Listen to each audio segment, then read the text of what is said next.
All right, people, welcome, welcome, welcome. Let's go, people, let's go. Welcome. This is my United Central. It is crazy. All right, we're going to talk about Ugarte. Apparently, we do have some breaking news. All right, we do have some breaking news when it comes to Manuel Ugarte. Where are we on that, people? Smash the like as you're coming in, hit the subscribe, and of course, we're going to talk about Scott McTominay. Is he leaving? Is he staying? What is going on? I know we have some, multiple bids coming for Scott McTominay, but listen, he is. We still see him here. All right. So we're gonna jump into all that.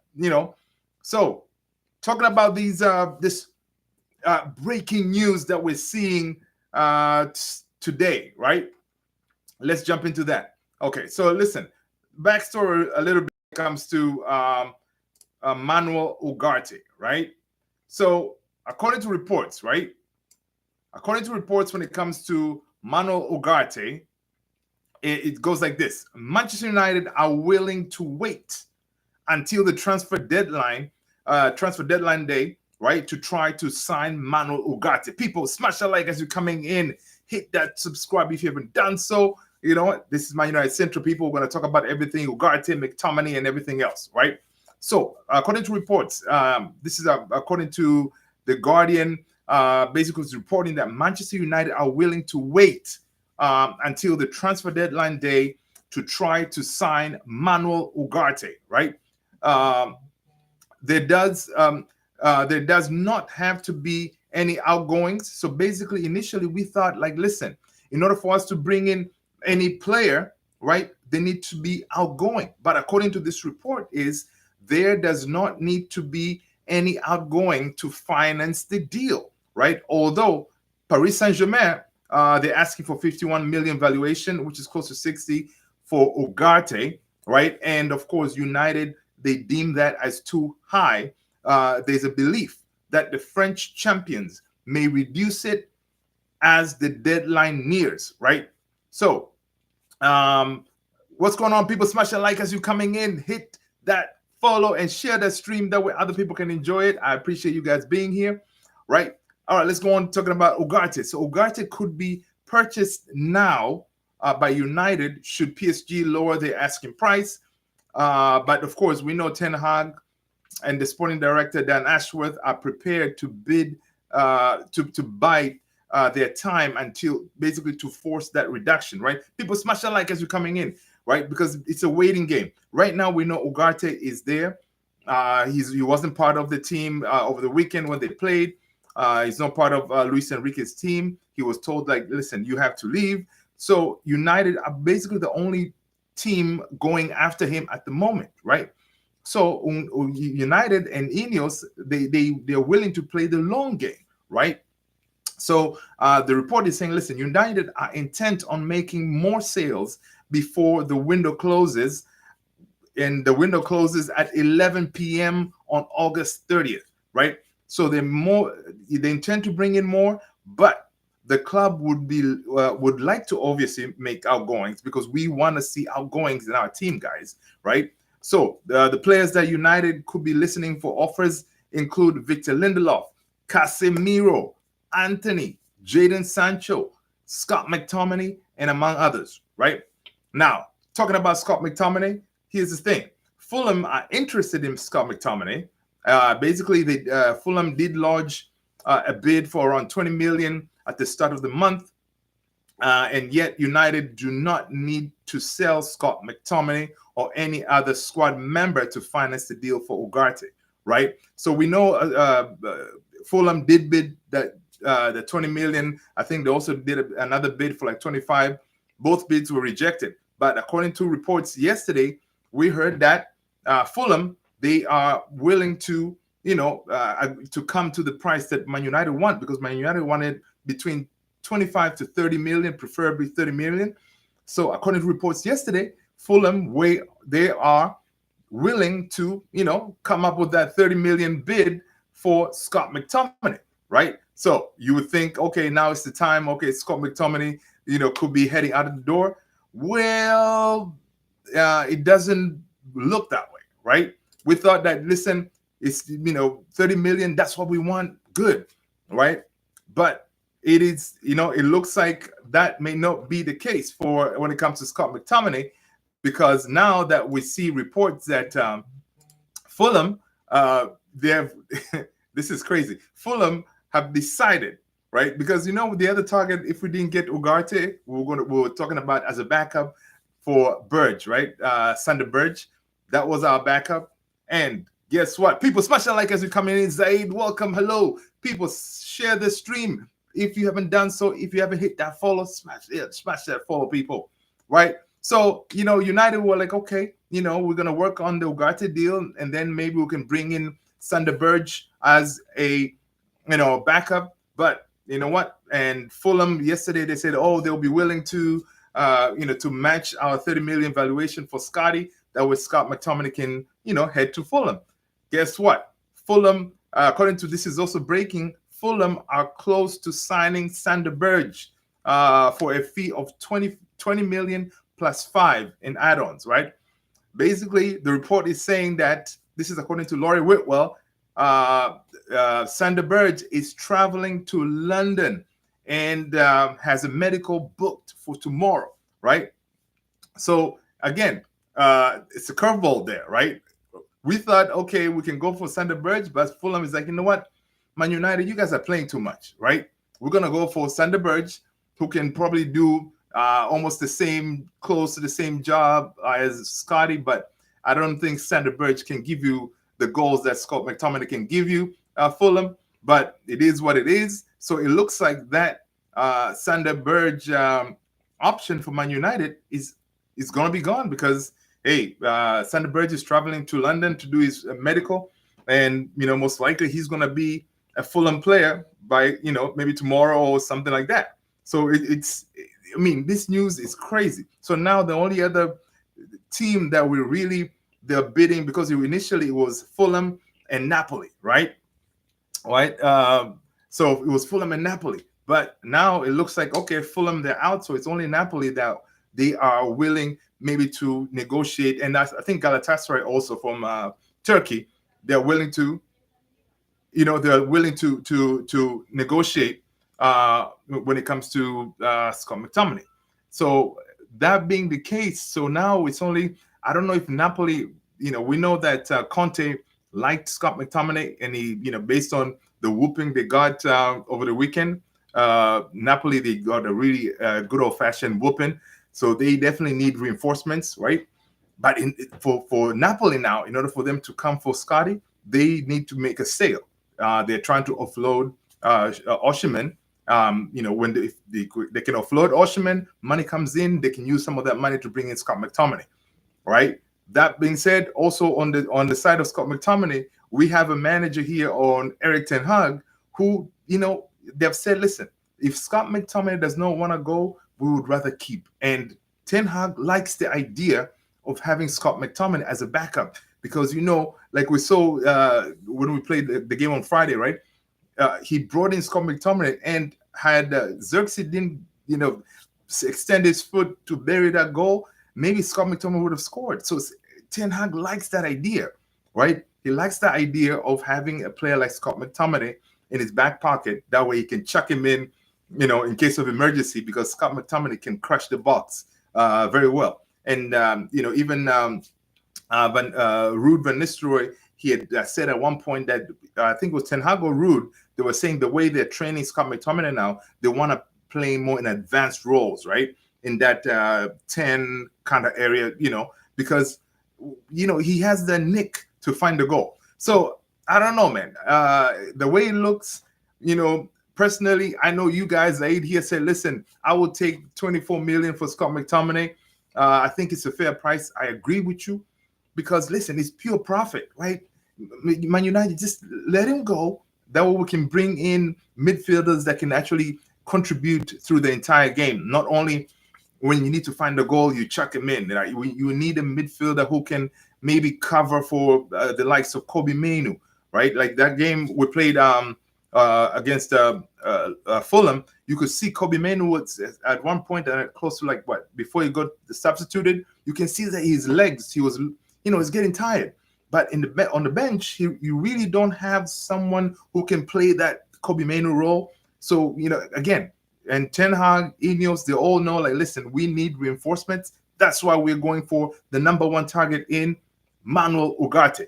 Talking about Ugarte, where are we on that? Listen, it is crazy, people. It is crazy because according to reports, right, this is Florian Plettenberg is saying, as reported in July and now confirmed, a loan with an obligation to buy is a possible scenario to finalize the deal between Manchester United and Paris Saint-Germain for Manuel Ugarte, right?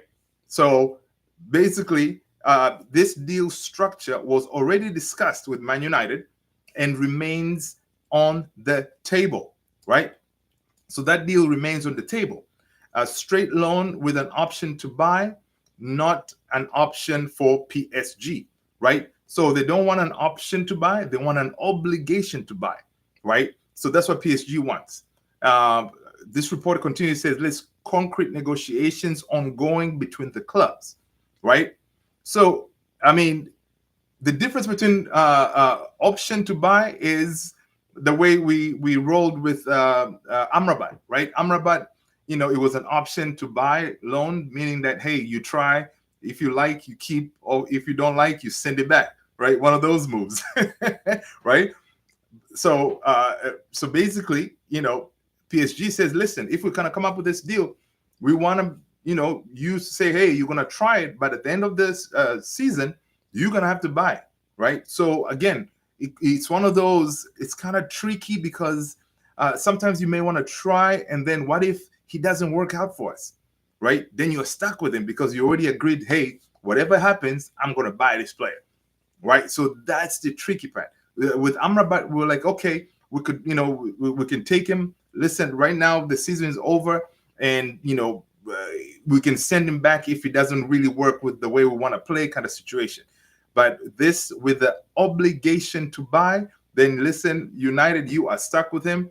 If it works out, if it doesn't work out, you are agreeing to say, okay, this player is here to stay, right? So this news is going crazy right now. I see Fabrizio is saying, I understand that Man United are working on a loan with the obligation to buy proposal for Manuel Ugarte. Negotiations continue with this formula as Jorge Mendes leading the talks with Paris Saint-Germain. Ugarte wants United, and he is pushing a lot after personal terms have been agreed in July, right? Zaid, I say you say you take him on loan, but I hope he doesn't turn out to be. That's the thing, right? Because listen, the Premier League is different, right? The Premier League is different, man. You can come in thinking like, okay, everything is going to be okay, and then once you feel the hustle and bustle of the Premier League, the player may be like, okay, this is no joke, right? And some players can choke, right? Because the Premier League, you can be a star from other leagues out there, Italian league, French league, but when you come to the Premier League, players don't have enough time on the ball. You're constantly being attacked. It's very physical. So, things may not work out, especially these foreign players coming on board, right? That's why sometimes they say, oh, Premier League proven. They like to put that Premier League proven whenever we're talking about players, especially buying players from the Premier League, right? They like that because, okay, this player has already been tested, like Sander Berge, right? He's already been tested in the Premier League hustle and bustle, so he could be able to do the job easier than another player that you're going to bring, for example, like Ugarte. You bring him to the Premier League, you're taking a risk. Now, that risk, is it a risk that you want to take because now you're saying, okay, this is obligation to buy. So, it cannot be one of those that, hey, end of the season, we're like, okay, he's a bust. He's like Amrabat, because Amrabat, he wasn't really, he became good close to the end of the season, but at the beginning he struggled, right? And it could be the same situation with Manuel Ugarte, right? So it's tricky, it's risky, but again, based on all the numbers that they've been investigating when it comes to the sporting group like the Vivel, Ashworth, Barada. These people know what they're talking about. They know they don't just do like me. I will do an eye test, the eye test to see, oh, this player could be good for us because I'm not a professional, so I can do the eye test. You know what? I think this guy, Zaid, he could do good. Let's sign him, right? These guys run with data. They've run the data, right? They've run all the data. They say, listen, this player could be a really good addition for Man United. He could work with Ten Hag the way he wants to play, because we do need that midfield monster, pressing monster who can, cover spaces, tenacious, right? And good on the ball as well, advancing the ball. So, according to the numbers, Ugarte is that guy, right? So I'm hoping that finally we get this Ugarte thing resolved, because listen, we know PSG know that they need to recoup some of the money, and according to reports that PSG, what they don't want is they don't want to lose some of that money they paid for him when they got him from Sporting, right? They paid like 60 million. So again, PSG want to get the same amount of money back from what they paid for when we signed him. Guys, it's ridiculous. First of all, that to me, whenever I think of that, I was like, PSG, what are you guys talking about? All right, you buy whenever you buy something, okay, an asset, after a year, right, the asset depreciates. Okay, so you're telling me that, okay, you buy this player and you expect to get the same money that you paid for him last year? Come on, there's a reason you guys bought him, and now you figured, oh, he doesn't work for us. So, okay, Man United, you can have him, but you still have to pay the money that we paid for. It's ridiculous. It doesn't make any sense, right? So, and this is also why I could think that Ineos, right, they don't want to, be caught with their pants pulled down, being forced to pay the exact same money that they paid a year ago for the player coming from us, right? So, but PSG is adamant to get that money back. So how is United going to do this? Maybe this loan with the obligation, they can structure a loan in a way that maybe we agree to pay a certain amount, I don't know, maybe 40 million, and then the rest could be in add-ons kind of situation, where you can say, okay, if, for example, next season we qualify for the Champions League, blah, blah, blah, he scores a certain number of goals, that kind of deal, to get it to that 60 million mark. Because, I mean, obviously, we know Ineos is not going to pay crazy money for him, so they may structure a deal like that. I trust that team of Ineos, and then Barada, Ashworth, Vivel, because these guys are pros, man. When it comes to agreeing deals, they know what they need to do. And one thing is, even Fabrizio Romano today on his interview, when he was talking about Ineos and the targets that they've gone for, he was in on an interview, I think it was a United Stand. He was like, listen, basically Ineos, they pride themselves that they have gotten their top targets so far, right? So that is a huge win for them, right?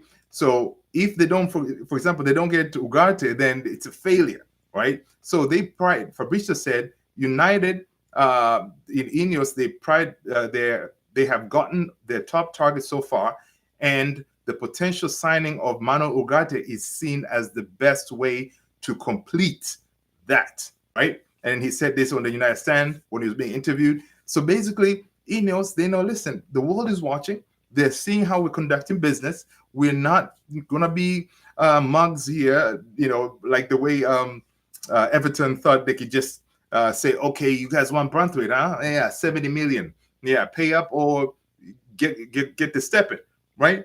United were like, oh, okay. All right, this is what we're going to do. All right, we're going to head on out of here. And then whatever money that we have, the 60, we're going to get two players. We're going to bring in Delit. We're going to bring in Mazraoui.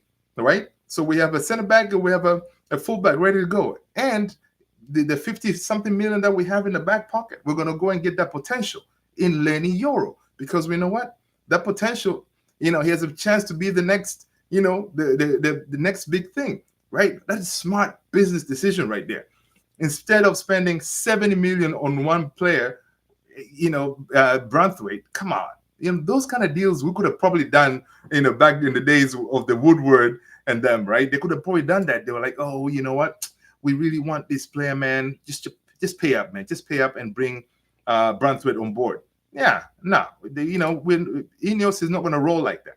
And this is good to see. And again, as I'm saying, the world is watching how United conduct business. Come winter transfer window, come next summer transfer window, all these teams around the world, they will know, okay, United is rolling different, right? The old days, they're gone, right? Now, what we also want to see now from this Ineos team is we want to see them ruthless, cutting these players that don't work for us. Like, listen, players like, of course, we need to get rid of Maguire. We need to get rid of Casemiro because of salary. We need to be ruthless and say, okay, man, you're not part of our plans. Here you go. Find yourself a team like Juventus. Juventus, the way they did for Chiesa. They told Chiesa, you're not part of our plans. Find yourself a team, right? Or the way I think Chelsea's doing with what's his name? Sterling, some of the other players. We need to be ruthless. That way we can offload these guys. But the same token, I can understand why they don't want to do that, because if you do that, then you're risking of losing some of the money, right? Because, like, for example, Casemiro still has 2 years or left on his contract, so you really don't want to just throw away that money. So you're willing to work with the asset until you can get another solution. But the problem is we're paying them way too much money, so we're stuck with the players. Him, Jadon Sancho, we're stuck with them, right? So, but one thing I'm hoping is in the next maybe a couple of transfer windows, we're going to be able to offload these players, and all the players that we're signing now, right? All the players that we're signing now, we won't have that issue because they're not going to be paid. Nobody's going to be paid more than 200K, I think, right? So, which is good, right? I see. I see. What is that? Who put that? Keenan Kranz. I see you saying that Sancho for Ugarte. Listen, that will be perfect scenario. But based on what I see from the reports is, I don't think there'll be a swap deal situation. And we saw Sancho training today with the team, and Sancho may end up staying, guys. Sancho may end up staying because, again, we only have a week and a half maybe to go on the transfer window. And really, we don't hear that much rumblings when it comes to Sancho, right? So he may end up staying. I mean, that's another one, man. Sancho, he's not part of Ten Hag's plan, right? So we shall see. Kina, you think, will Rashford find his 2023 form? Listen, a lot of people don't want to give him that vote of confidence. I think he is.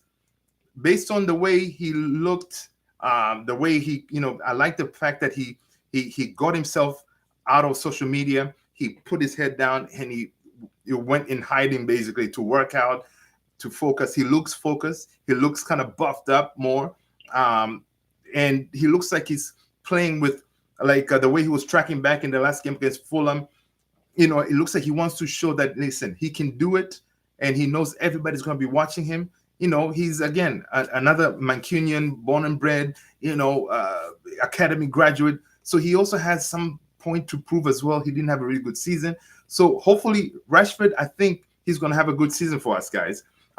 He's definitely going to score. I would say if I was to predict, I'm going to give him maybe 25 goals. I might be too optimistic. Listen, 25 goals for Rashford is not too much. He should be able to do that. All right. So yeah, I agree. I think he's going to have a better season. Garnacho could be a Puskas. Hey, we shall see, man. We shall see. Garnacho is another one. Again, he looks like he's really fresh, recharged, ready to go kind of thing. So, and of course, the next couple of games, we're going to see Garnacho. He wasn't really up to speed. He looks like that's why Ten Hag kind of brings him in the second half, because he doesn't look as fit. So, but again, against Brighton, he may come off the bench again. And I think also Xerxes may come off the bench again, right? So I'm thinking, the next couple of games we may still see Mason Mount. A lot of people, they're like Mason Mount. He looked like crap. I like the way he was playing, man. He was pressing, basically a pressing monster, and Ten Hag likes that. But is he gonna be worthy that number 7 shirt? Can he give us that added, added edge that we don't have? Saying, okay, that's our number 7. Doing what number 7 have done in the past. Beckham, Cantona, Ronaldo. Is he gonna do any of those things to say, oh man, Mason Mount, what a good buy it was? So I don't know. We shall see. But it's honestly exciting to be a Man United fan. I'm sure you guys are excited. You are checking the news every day. If you're like me, I'm constantly, when I wake up in the morning, Twitter, I'm checking all this, trying to see, okay, do we have a here we go when it comes to Ugarte? Because I think if we get Ugarte through the door, we can probably go back for, I'm thinking we may bring in Amrabat, because Amrabat, I wouldn't mind taking him back, right? Amrabat is sitting on the wings waiting, right? Waiting for us. And I think Ten Hag also likes him. And that's why we don't hear Amrabat really being talking to any other teams. He wants to put priority to United. I will take him back as a backup. The couple of games that he played in that FA Cup final and a few other games before that, he looked good, right? He can do a job, right, as a backup. So, it can be that. But of course, we also have to talk about the whole idea of we have a problem in that left back position, right? You guys, I'm sure you've seen some of the players that we're linked with left back. Ben Chilwell, come on, man. Come on. Ben Chilwell, forget about it. I don't even want to hear it, right? I don't want to hear anything to do with Ben Chilwell, because that's going to be another player who's going to be hanging out in the medical bay, all right? The medical bay at Carrington. We don't want that. He's going to be chilling with Luke Shaw and Terrell Malacia. We don't want that. I also don't want Javi Alonso. Also, that's another one. He's Alonso. I don't know, man. He doesn't really excite me. I don't want it, right? If anybody we need to bring in, because obviously we don't have money, I would get Sergio Reguilon back, man. You guys let me know, who would you rather get to play in that left back position, right? Because Luke Shaw is going to come back, but he's going to come back, give us a few games, and then boom, he's gone again, right? So we need someone to cover. But if you bring in a player like Sergio Reguilon, right, you're putting a Band-Aid to the problem, right? You're putting a Band-Aid. Do you ideally, personally, I would think we want to get a permanent solution, right? I would like to get a permanent solution to bring in that left back, not a Band-Aid. Now, to get a permanent solution, yesterday we saw reports of Ferdi Kodioglu, but of course he's gone now, right? We cannot, in order for us to bring in a permanent solution, we need money that we don't have. So probably that's why Ineos, they're going to go with the Band-Aid in, free agents, like when we were linked with Hermoso, again, like Region, that kind of thing, because those guys are free. Now, I see Kina is saying youth academy. Yeah, we have Harry Amas, but he's not ready, man. All right, Harry Amas is not ready.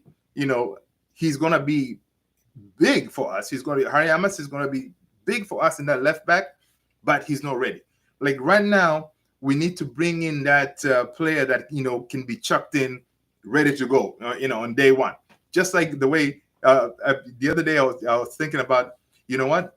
Right now for fullbacks, if I was to be asked, I want benchmark should be like Mazraoui, right? The way Mazraoui came in, straight, he was fire. Like he went in as if this guy has been training with the team for days, right?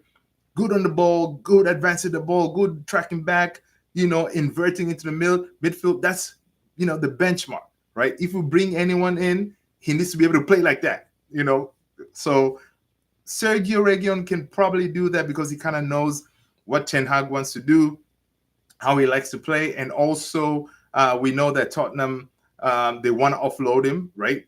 He's not part of Tottenham's plans. So Sergio Reguilon may be a cheap deal that you can bring him in, right? But if you ask me, the whole You say, oh, you're going to go to Chelsea and bring in Ben Chilwell. Forget about it. First of all, he's going to demand a lot of money, which we're not willing to do to pay, right? So forget about that. Alonso, forget about it. So honestly, I really don't know where we're going to be getting this left back from, but I know we need one. So it's definitely going to be interesting.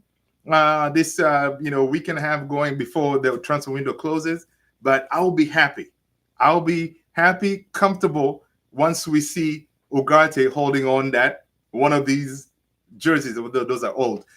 One of these jerseys say, okay, he's a Man United player. We know he is pushing to come to Man United, right?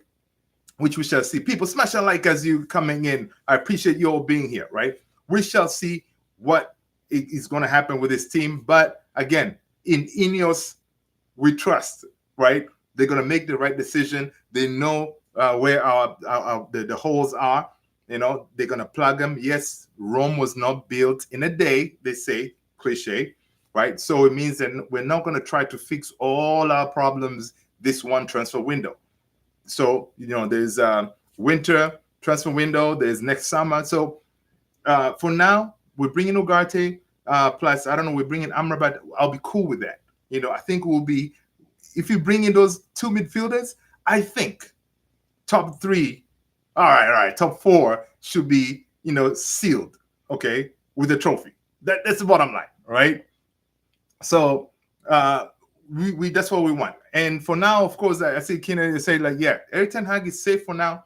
But of course, media, man, the media, they hate Man United, right? Always hated, never ignored. It's one of those because they keep on, like that game, had we lost that Fulham game, there were folks out there had everything written up, ready to go. Man United, same old, they choke again, blah, blah, blah, blah. And I'm sure that game on Friday, it was put there on purpose because they wanted to see, okay, United, they're going to fail again. That way they can kill us on the media side of it. But, we won, right? So we kind of messed that up for them. So, yeah, it was really annoying to see all these reporters out there, talking crap. They were like, yeah, you guys were lucky, blah, blah, blah. Man, luck ain't nothing to it. We had a super sub in Joshua Zirkzee, who came in and did what he do, played that false nine nicely and killed it, and he scored that goal. That's what dreams are made of, guys. Making your debut and scoring on the Stratford end, right? That is what dreams are made of, right? So, yeah, man. So I see here, Kofi, what's going on? Smash a like as you're coming in, people. Listen, news when it comes to Ugarte is this. I'm going to repeat. The breaking news is this. Once again, the breaking news, let me pull it up, what Fabrizio Romano was saying when it comes to Manuel Ugarte, in case you're coming in late. The news this evening is Manchester United are working on a loan with obligation to buy proposal for Manuel Ugarte. Again, obligation obligation to buy for Manuel Ugarte. So again, it's one of those, you're coming in saying like, look, you're going to test this, but at the end of the test period of this product, you're going to pay up, right? So Fabrizio Romano was saying he understands that Manchester United are working on a loan with an obligation to buy proposal for Manuel Ugarte, negotiations to continue with this formula as Jorge Mendes leading the talks between PSG and Man United. Of course, Ugarte loves United. He's pushing for United. He's only wants to join United. There's no other team looking at him anyway. And of course, personal terms with Ugarte were already agreed. So, guys, I wouldn't be surprised by Tuesday. We could get something, man. We could get something by Tuesday, right? We could get that. Here we go by Tuesday when it comes to Ugarte, right? What United? I don't have anything, man. I just have the jerseys behind me. That's it. I like to get jerseys whenever I can at a cheap kind of thing. So yeah, man. So basically, that's what I got. People, I appreciate you hanging out with me. It was a quick one. Let's keep an eye on this. I'll talk to you all in the next one. I appreciate you smashing a like, hitting that subscribe if you haven't done so. Hit that follow. I will hit you guys up on the next one. Thank you so much. I appreciate you all for hanging with me. We'll talk again soon. Peace.